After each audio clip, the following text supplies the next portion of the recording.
अस्सलाम वालेकुम जी। मुझे बहुत खुशी हुई है। मैं स्पेशली MIM को और MIM के सदर साहब असदुद्दीन साहब को, अकबरुद्दीन साहब को और उनकी सारी टीम को बधाई देती हूँ, मुबारकबाद देती हूँ। तहे दिल से कहती हूँ कि मुझे बिहार में जो हमारे कौम के 5 MLA असद साहब ने जो खड़े किए हैं, अल्हम्दुलिल्लाह रब्बिल आलमीन, बहुत खुशी होती है जब हमारे ही कौम के मुसलमान MP बन जाते हैं, हमारे ही मुसलमान MLA बन जाते हैं। माशाल्लाह अब MIM में 2 MP बन चुके हैं, एक तो सदर साहब खुद हैं और एक इम्तियाज जलील साहब है। दूसरी बात, और भी धीरे धीरे MLA बनते जाएंगे और कई कारपोरेटर हैं, सबको पता है। लेकिन एक छोटी सी इल्तिजा थी मेरी, मैं आप लोगों से अपने दिल की बात शेयर करना चाहती हूँ। सब लोग जबरदस्ती का, यानी सब लोग नहीं, कुछ बंदे जो जबरदस्ती का स्लोगन लगाए हुए हैं, जो स्लोगन एक कांग्रेस ने लगाई थी विपक्ष होने के नाते। कांग्रेस ने एक स्लोगन लगाई थी कि असदुद्दीन साहब BJP के एजेंट है। मुझे एक बात समझ में नहीं आती, कांग्रेस एक पार्टी है, BJP एक पार्टी है, MIM एक पार्टी है, इसी तरह से कई और पार्टियां भी है। तो मुझे ये कोई बताएगा कि ये स्लोगन पार्टी ने पार्टी को लगाई है, इसमें मुसलमानों का क्या दखल, किस बेस पे और किस सबूत पे ये हमारे मुसलमान के कुछ हैं जो इस्लाम के हमारे कौम के लोग, जो उनको घड़ी घड़ी एजेंट का लक़ब दे रहे हैं हमारे सदर साहब को। मेरी एक छोटी सी विनती है आप लोगों से कि क्या आप लोग जानते हैं कि किसी पे भी तहमत लगाना भी एक गुनाह है, अगर आपके पास उसके सबूत ना हो तो। आप लोग जो तहमत लगाते हैं, मैं उनसे एक छोटी सी बात पूछना चाहती हूँ। ये पूछना चाहती हूँ कि क्या आप ये जानते हैं कि मैं असद साहब की इतनी बड़ी फैन क्यों हूँ? मैं उनकी पार्टी में हूँ या नहीं हूँ, मैं उनके कार्यकर्ता हूँ या नहीं हूँ, मैं उनकी तरफ से लड़ी हूँ या नहीं लड़ी हूँ, मैं उनकी तरफ से चुनाव लड़ना चाहती हूँ नहीं लड़ना चाहती हूँ, ये बात की बात है, ये अलग एक मुद्दा है।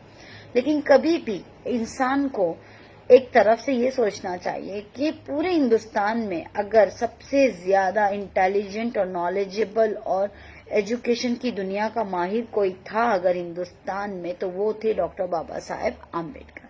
उसके बाद अगर हमारे हिंदुस्तान में आज की पीढ़ियों में, अगर आज की तारीख में देखा जाए, तो वो है असदुद्दीन साहब। अब मैं आपको सबसे पहले ये बता दूं कि मुझे कोई फर्क नहीं पड़ता है, कोई मुझे भक्त कहता है, कोई मुझे गाली देता है, मैं भक्ति करती हूँ असदुद्दीन साहब की नॉलेज की, क्योंकि मैं ये समझती हूँ कि जो इंसान वक्त पढ़ने पर किसी को अगर अपनी एजुकेशन से, अपनी नॉलेज से और संविधान के कानून की एक खुद चलता हुआ एक खुद में ही वो किताब है, यानी जो संविधान की किताब है वो खुद असदुद्दीन ओवैसी साहब में समाई हुई है, तो उनकी मैं कदर करती हूँ। मुझे कोई फर्क नहीं पड़ता असदुद्दीन साहब MIM के सदर हैं या वो क्या हैं, वो BJP के एजेंट हो सकते हैं जैसे कि आप में से कुछ लोग कहते हैं।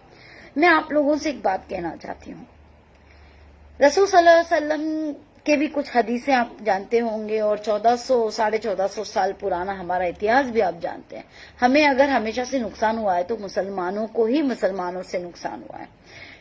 सबसे पहली बात तो आप लोगों को ये समझना होगा कि हम कुछ भी कर लें, अगर जब तक के एक नहीं होंगे, हम दूसरों की बातों में जब तक के आ जाते हैं वो गलत करते हैं। हम एक नहीं होंगे जब तक हमारा कुछ नहीं होगा। हम दूसरों की बात सुनते हैं और उसी पे अमल करने लगते हैं, ना तो जैसे कि हम ना खाना खाते हैं, ना हमें अक्ल है, ना तो हम इंसान हैं, जैसे कि एक हैवान की तरह, एक जानवर की तरह हम जिंदगी जी रहे हैं। किसी ने कह दिया कि असदुद्दीन साहब एजेंट है तो एजेंट है, अब आपने सुना और बकना शुरू कर दिया। आप मुझे एक बात बताएं, कोई भी पार्टी आगे सक्सेस में जाएगी, प्रोग्रेस में जाएगी, तो वो तो बेंगलुरु भी जाएगी, वो महाराष्ट्र भी जाएगी, वो बिहार में भी जाएगी, और आज बिहार की कौम ने उनको एक्सेप्ट किया, बिहार में उनकी 5 सीट आई है, इसी तरीके से और सीटें बढ़ेंगी। इसमें मेहनत की जरूरत है, इसमें بالकुल भी हमें गिबत करने की जरूरत नहीं है। एक पार्टी अगर अपनी मेहनत कर रही है तो उनके साथ आगे बढ़ें। मैं जानती हूँ हमारे में कई ना इत्तेफाकियां होंगी, हमारे में कई फिरके होंगे, लेकिन कहलाएंगे तो मुसलमान ही ना। अगर एमएलए भी बनते हैं तो अल्हम्दुलिल्लाह, असद साहब को तो मैं 100 बार सलूट करूंगी। सलूट है सर, सलूट है सर, सलूट है सर असद साहब आपको। आपने 5 एमएलए दे दिए आज मेरी कौम के, हमारी कौम के। आपने इम्तियाज जलील साहब जैसे इतने बड़े शख्सियत बना दी, एक एमपी बना दिया आपने। वारिस पठान साहब को हमारे महाराष्ट्र में एमएलए बनाया था आपने। तो फिर उनके गुण ही गाऊंगी ना, क्योंकि मुसलमान को कौन चांस दे रहा है आज की तारीख में। अरे बेवकूफ हैं हम, जो हम ही अपनी कौम को बर्बाद कर रहे हैं और कहते हैं कि कांग्रेस ने बर्बाद कर रही है, बीजेपी बर्बाद कर रही है। अरे जब तक कि अगर हम ही एक दूसरे का साथ नहीं देंगे, सपोर्ट नहीं करेंगे, तो हमारी कौम आगे कैसे बढ़ेगी। हमारी कौम में ना तो हम एजुकेशन अपने बच्चों को देना चाहते हैं, और जो एजुकेटेड है जो इंसान जो बता रहा है कि तुमको जब तक कि तुम पॉलिटिक्स में नहीं आओगे, जब तक तुम्हारा कुछ नहीं होगा। मुझे एक बात बताएं, असद साहब के ऊपर उंगली उठाने वाले, मुझे आपकी डिग्री बता दें, आप कौन से कॉलेज से पढ़े हैं, कौन सी स्कूल गए हैं, आप लोगों ने कितनी बार एमएलए का चुनाव लड़ा है, आप लोगों ने कॉर्पोरेटर का चुनाव लड़ा है, आपने एमपी का चुनाव लड़ा है, आप लोगों ने आखिर अपनी जिंदगी में किया क्या है, आप लोगों ने सक्सेस पाई है तो क्या। जस्ट किसी के बोलने पे वो स्लोगन लेके आप चलोगे। अरे कांग्रेस का काम है बोलना कि ये बीजेपी के एजेंट है, असदुद्दीन ओवैसी और एमआईएम, तो बोलने देना। चले बीजेपी के एजेंट भी अगर है तो आपका क्या जाता है। बन कौन रहा है, मुसलमान बन रहा है ना एमएलए। अरे एमपी कौन बना रहे हैं, मुसलमान बना रहे हैं ना। हाँ, अगर इतना ही कांग्रेस को था तो 70 साल 72 साल से मुसलमानों के साथ झक तो नहीं मार रही थी ना। कितने उसने एमएलए बनाए कांग्रेस ने, कितने एमपी दिए, कभी उसने हमारे लिए प्रेसिडेंटशिप दी, हमारे लिए पीएम प्राइम मिनिस्टर की मांग रखी कि हमारे मुसलमान कौम से वो खड़ा करेंगे। देखिए ये सारी चीजों में अगर हम उलझेंगे तो बहुत उलझ के रह जाएंगे। लेकिन भला कब होगा पता है, जब अपने वाले अपनों का साथ देंगे। मैंने पहले भी कहा, आज भी कहती हूँ, भले ही हम में लाख इत्तेफाकियां ना इत्तेफाकियां होंगी।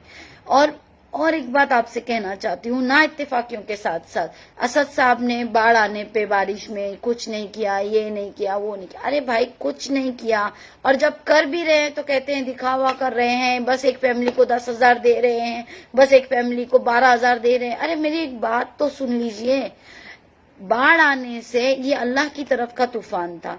असद साहब ने तो लाके किसी के घर में बाढ़ नहीं डाले थे ना। अब असद साहब अकेले एमआईएम की पार्टी उधर है क्या, जो वो सारी दुनिया मतलब पूरे हैदराबाद का पूरा करेंगे। जिन जिनको नुकसान हुआ है उनसे जितना होगा उतना ही करेंगे ना। नुकसान लाखों लोगों का हुआ है, तो असद साहब अकेले भी तो कुछ नहीं कर पाएंगे ना उतने लाखों लोगों का। जितना जिससे होगा उतना करेंगे। अब आप लोग ही सोचो, अगर 10,000 रुपया आप लोग कहते हैं कि इससे कुछ नहीं होगा, मैं भी मानती हूँ, लेकिन एक छोटी सी बात अगर दिमाग लगा के चलाई जाए तो 10,000 इंटू, अगर 1 लाख लोगों को भी नुकसान हुआ है, 1 लाख फैमिली को भी, तो 10,000 इंटू आप 1 लाख करें, कितने डिजिट आते हैं देखें, कितने करोड़ बनते हैं देखें। क्या इंसान क्या जेब में पैसे लेके घूम रहा है, घर में पैसों का झाड़ है, निकाला ये 2-2 हजार की जो मोदी साहब ने नोट निकाली है वो पैसों का झाड़ है, ले भाई 2-2 हजार 2-2 हजार। नहीं होता है भाई, इस तरीके से नहीं होता है। पहली बात तो कौम को जालियत से निकलनी पड़ेगा, हम सबको जो जाहिलपना है वो साइड में रखना पड़ेगा। हमें हर चीज को सोचना पड़ेगा, समझना पड़ेगा, उसके बाद अपने मुंह से कोई बात निकालनी पड़ेगी, जब तक कि हमारी कौम आगे नहीं बढ़ेगी। क्यों? क्योंकि हमारी कौम में जो आगे बढ़ने के लिए और बढ़ाने के लिए आता है, उसी को सब कौम वाले मिलके पीछे से अच्छी लात मारते हैं।